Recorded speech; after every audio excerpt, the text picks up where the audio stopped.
Welcome to Mattatuck Moments. Buried in water. There are events which can indelibly etch themselves into a city's history and memory, and for Waterbury, the flood of '55 is certainly one of those.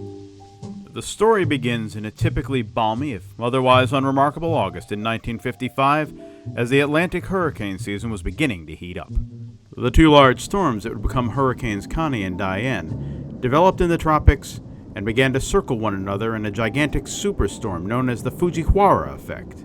Connie broke off this dance first and drove up the east coast. While Connecticut narrowly missed a direct hit, the edges of the storm managed to saturate the ground with 6 inches of rain on August 12th. 5 days later, it was Diane's turn to take the stage, this time with New England squarely in the crosshairs. Heavy rainfalls pummeled Connecticut over the course of August 17th and 18th. Totaling 20 inches in some spots, the deluge filled rivers and streams to their breaking point. Notable among these were the Mad, Chepaug, and Housatonic rivers, and most importantly for our story, the Naugatuck River. With the ground already saturated by Hurricane Connie, the huge volume of water flowed into the tributaries of the Naugatuck. Shortly after midnight on the 19th, the river crested just north of the city, and while Waterbury slept, the floods came. Waterburyans awoke to the surreal sight of their city streets seemingly transformed into canals by the water of the Naugatuck River overflowing its banks. We awoke with a noise like thunder. My husband went on the porch to see what was going on. My husband noticed water reaching up to his car. He said, "Honey, I'm going to move my car so water won't get to it." I turned on the radio for news, but there was nothing. The television, the telephone, nothing was working. My father was living with us. We went back on the porch to find the water filling the street and reaching up to half of the first floors all over. It came up so fast that my husband was not able to come back home.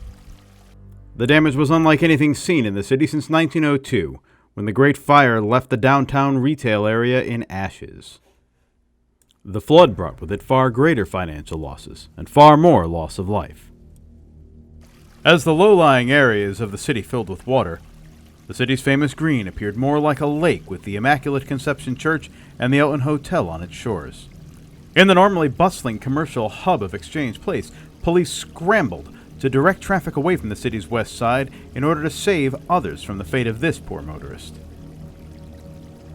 These views from West Main Street and Waterbury Hospital at the height of the floodwaters reveal why. A city cleaved in two by its river.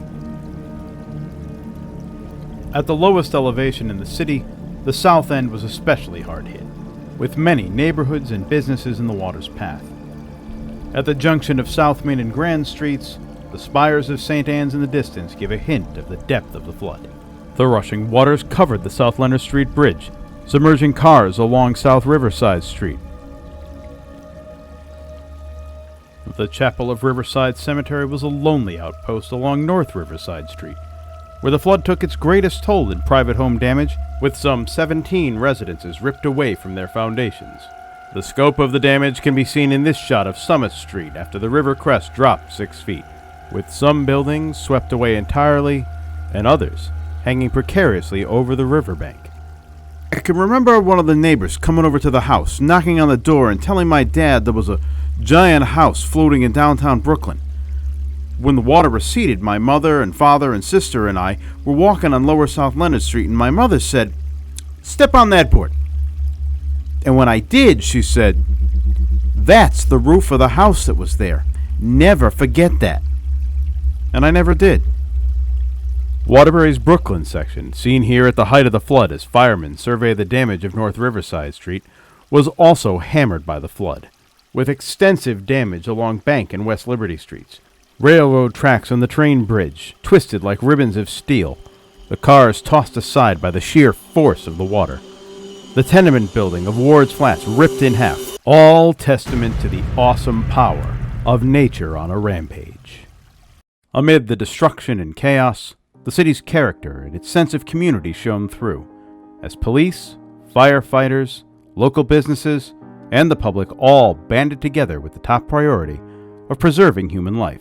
Sikorsky helicopters, loaned by the Connecticut National Guard with aid from the United States Army and Navy, flew hundreds of rescue missions and delivered food and much-needed medical supplies to citizens cut off by floodwaters. This marooned resident was rescued by cable as floodwaters surrounded his Railroad Hill Street home. The current was coming with such force that it moved buildings off their foundations. Buildings on Congress Avenue and Riverside Street all went down one by one, banging against each other and falling apart with people in them. We could see people in windows screaming for help, but they all disappeared in the water. Helicopters were picking up people who were hanging onto trees or holding onto anything they could reach. Some workers had reached the roof of the American Brass Company. Some were drowned inside the shop. Deputy Fire Chief Frank Moore and Battalion Chief Walter Joy direct this dramatic rescue operation of 3 stranded Waterbury firemen. Using some creative thinking, a breeches buoy, typically used for rescuing stranded people at sea, was deployed to rescue these employees of the Casertano Produce Company on Freight Street.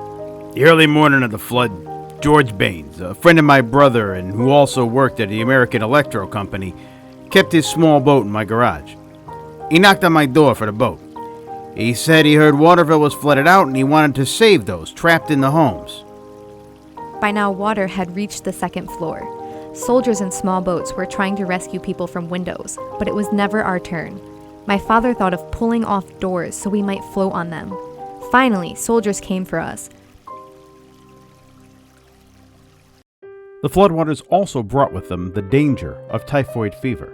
These Navy hospitalmen were among the hundreds of agencies and volunteers assisting those who were rescued or displaced from their homes.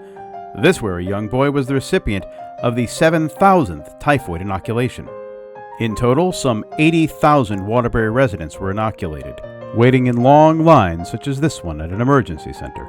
With the flood having cut off city water, the Coca-Cola Bottling Company of Waterbury kept its 960-gallon-an-hour filtering plant in daily operation to provide the public with safe, clean drinking water.